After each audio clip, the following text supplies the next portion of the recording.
Колеги, продовжимо наш робочий день. Зараз я до слова запрошую пана Мykhailo Чернова. Він є представником організації Всеукраїнського об'єднання «Союз учасників миротворчих операцій» та громадської спілки Всеукраїнське об'єднання Федерації організацій миротворців України. We are starting the briefing on goals and tasks of peacekeeping operations. Mykhailo Chernov is the representative of the All-Ukrainian Peacekeepers and Social Union organization. I'm Mykhailo Chernov. I'm the colonel in reserve. For 25 years I served in the armed forces. I participated in 4 international missions of different format under the auspices of the UN in Croatia, under the auspices of NATO in Kosovo, and as part of coalition forces in Iraq. Now the society is discussing the issue of starting the peacekeeping mission in Donbass, its usefulness and possible results. I was invited to express my opinion on that. I would like to say a couple of words about the subject of the matter itself. If the conflict cannot be stopped as part of the national dialogue because of different reasons, then all the opportunities are to be used to stop bleeding, including involving the international peacekeeping forces. Second, will international peacekeeping mission be able to settle the conflict? I believe yes, but on certain conditions. Third, which peacekeeping mission should be implemented, organized in Ukraine? All depends on what is the stage of the development of the conflict. In principle, we can say that peacekeeping activities in Ukraine is going on. The processes which are going on now, and this is the peacemaking or helping peace, and that is these are actions to bring to agreement the sides which are in war via arbitrage or other measures stipulated by Article 6 of the UN statute. Mostly politicians, diplomats, civil activists and representatives of UN now are involved into this process. If the sides of the conflict or one of the sides do not want to execute the requirements of the national or international security organizations, and that threatens the peace, then naturally the so-called process of peace enforcement is applied. Peace enforcement provides for 2 forms: without application of the armed forces, and that is the set of financial economic sanctions, and with the use of armed forces. And again, use of armed forces is stipulated in Chapter 7 of the UN statute. Now we are observing on behalf of the world community the form of peace enforcement without use of the armed forces, the sanctions. To who the sanctions are applied? To the leaders of separatists in Crimea and Donbass, but first of all to Russia. Russia is recognized by the international community as the side of the conflict. As to the law enforcement way of enforcing to peace, I believe in this case it is impossible because the side of the conflict that I mentioned is a nuclear state, and it officially stated that it can use nuclear arsenal on certain conditions, and that is why they escalate the conflict. And now more about peacekeeping activities. When the set of instruments of helping and enforcing peace is exhausted, the sides of the conflict and other stake parties, when they reach voluntary agreement, and when they are ready to negotiate on settlement of the situation with the international organizations' participation, then the time comes to start peacekeeping operation.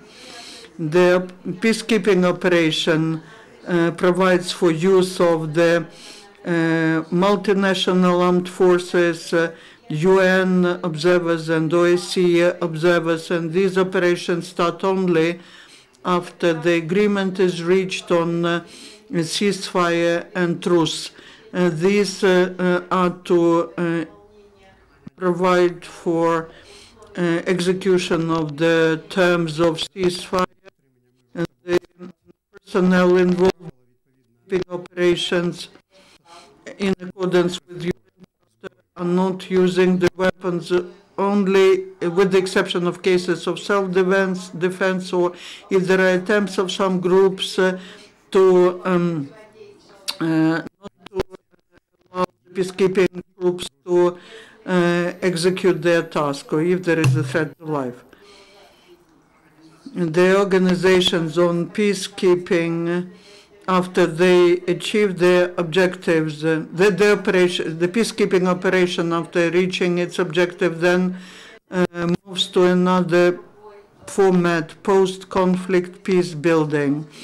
This process includes disarmament of the sides, reintegration of former combatants into civil life, renewal, restoring of infrastructure, return of refugees and IDPs, strengthening the order and observation of human rights.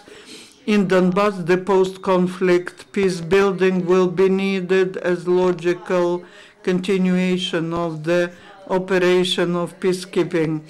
The only format is not allowing to internal political disputes to grow into the conflict. This is the format of the preventive diplomats, and that is the option without use of armed forces. Very often, the measures applied by the world community or international government could be referred to different formats. We need to remember that the format of operation is designed to be used at a certain phase of the conflict. Preventive diplomacy is used when the reasons of conflict are identified, but the conflict has not started. Assisting peace is when the conflict is escalated. The forms of enforcing the peace are applied till the sides reach peaceful agreement. After that, the peacekeeping operation is applied. When such peacekeeping operation reaches its objective, then we can talk about peace building. And that is a brief background for the discussion around the topic, what we have in Ukraine and Donbass, and what we can offer, and what can the world community offer to us. Now we can talk about Ukrainian realities. Mykhailo, colleagues, your questions to the speaker.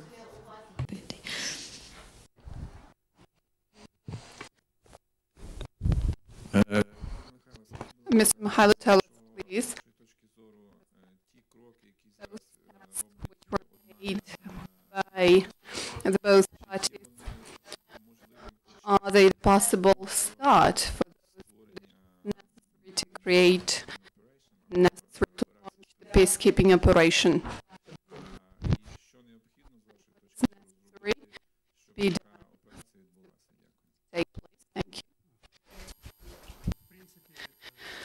Generally speaking, from the viewpoint I've already mentioned, the current situation in Ukraine resembles, as well as reaction of the world community, resembles the peacekeeping operation. If to speak about its essence, forcing to peace without the use of armed forces, what do we have today? We have the truce agreement signed in Europe, but in fact we all understand that we see that the peace is not the conditions. Launch peace building operation is bilateral commitment of the sides to peacefully regulate the conflict. Unfortunately, we see that on the side of Donetsk separatists, this condition is not fulfilled. So to say, I'm ready to state that the peacekeeping operation as of now may not be launched due to the reason that there are no appropriate conditions to start it. To begin with, we need to actually stop the military conflict, and only subsequently we may start the peacekeeping operation, which will be engaged in issues of the peacekeeping operation itself. Thank you.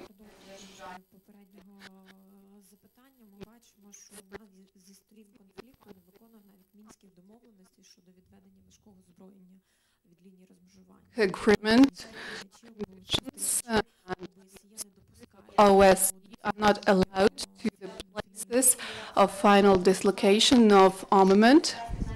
So what shall be done, what shall happen for both parties to fulfill the conditions? We have to understand that according to the theory and practice of peacekeeping operations, we are now at the stage of forcing to peace, but it is not Ukraine who carries out the measures forcing to peace. It is the party to the conflict which tries to stabilize the situation within its Ukrainian territory with due account of the fact that one party does not execute the conditions of the peaceful agreement. We just need to strengthen some measures within the framework of the operation of peace forcing. So to say, this is the issue of international community and our government, because some governmental bodies have to clearly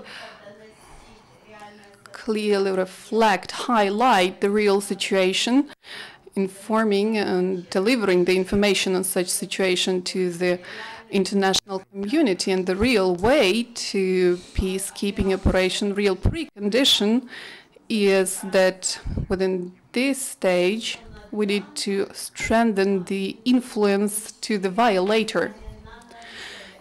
Even in the UN structures, Russia has a veto right. How to settle this issue? Well, this issue is difficult to tackle, to settle, but I would tell you that the Russian Federation, with several legislative acts, was recognized as a party to the conflict, including the sanctions imposed on this country. And we understand that Russia is the party to the conflict. In order to do something,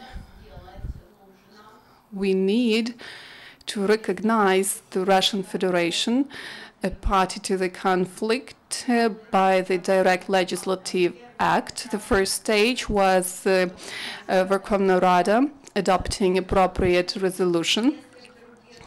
If other countries have the same official position, maybe that would be the second stage. Plus, I believe that where the Russian Federation blocks some resolutions, some countries which have that position may and have the right on their own adopt some decisions as regards of the situation. What I'm trying to tell you, the support of the international community is vital. If to speak about peacekeeping troops within the territory of Ukraine, it is possible that Russian troops will join these forces. We saw an example with this green man within the Crimea the previous year. participation of Russian peacekeepers within the peacekeeping forces in Donbass is a bad variant, unfavorable variant for Ukraine. We all understand why. How to prevent this from happening? One of the steps is to directly recognize Russia as the party to the conflict, and according to all the international laws, the party to the conflict may not be part of the peacekeeping troops. We all here understand if Russia has the definite zone of responsibility even beyond the border with Ukraine, it will be the same as with today's border of Ukraine, which is not controlled by the border troops. I would like to exemplify the situation in Kosovo when, after finishing the aircraft operation and with the start of a ground operation, the Russian troops were first and they occupied the air base, and this was the precondition for Russians to be based in Kosovo. There were different scenarios, maybe as a part of a coalition with other countries or separate zone of responsibility for the Russia. You may imagine what would happen if in Kosovo, Bulgaria, Hungary allowed to cross the airspace by the Russian transportation aircrafts. There would be full-fledged Russian troops within the Kosovo territory, and Russia would not leave this territory for 2 or 3 years in a row, and we would not have a stabilized situation there we currently have. I don't even want to tell you what could happen, because the history is, well, the history does not like when we suppose something. It did not happen. And during 3 years, the head of the General Staff announced that the peacekeeping operation was fulfilled by the Russians, and there was no sense in further stay of Russians within the territory. What do we have now? We have Croatia, we have Serbia. As a full-fledged member of EU, we have countries which are on their way of step-by-step stabilization. Unfortunately, the situation is like that. One more question for me. Do I clearly understand you? The Russian peacekeeping, the Ukrainian peacekeeping troops may not be located within the Ukrainian territory? Yes, that's true. Terka, Ukraine, did I understand you clearly? If there is no ceasefire, complete ceasefire, then the peacekeeping troops may not be introduced to the territory of Ukraine. Yes, we are speaking about peacekeeping operation. If to speak about peace forcing operation and its format with the use of armed forces, then theoretically it's possible. We may, with the help of some measures, including military measures, to force the party to the conflict to withdraw heavy weaponry, maybe with fire or shelling. But we understand that one of the parties to the conflict, which stands behind the DNR and LNR terrorists, is a nuclear state. So this variant may not be considered. And the second question, is it possible to block the Russia within the UN Council if Russia would be recognized as an aggressor? It may not influence the resolution of UN. We have a vicious circle here. We may recognize it as aggressor, but if the UN Council recognizes it as aggressive, this resolution would be blocked as well. This issue does not lie within my competence, but every person engaged in the military and political sphere understands the issue is very complicated. Thank you. So to say, our diplomats have to work properly. I can tell you from the historical perspective, when in 1938 or 39, when the USSR attacked Finland, it was prior to start of the World War II. Russia was included to the League of Nations. I wouldn't like to view the variant of large-scale aggression of Russia towards Ukraine for it to be excluded from the EU Council. Maybe the world community, Ukrainians and Russians, will find more favorable ways to settle this conflict. Thank you, Mr. Mykhailo, for your information and for your explanations.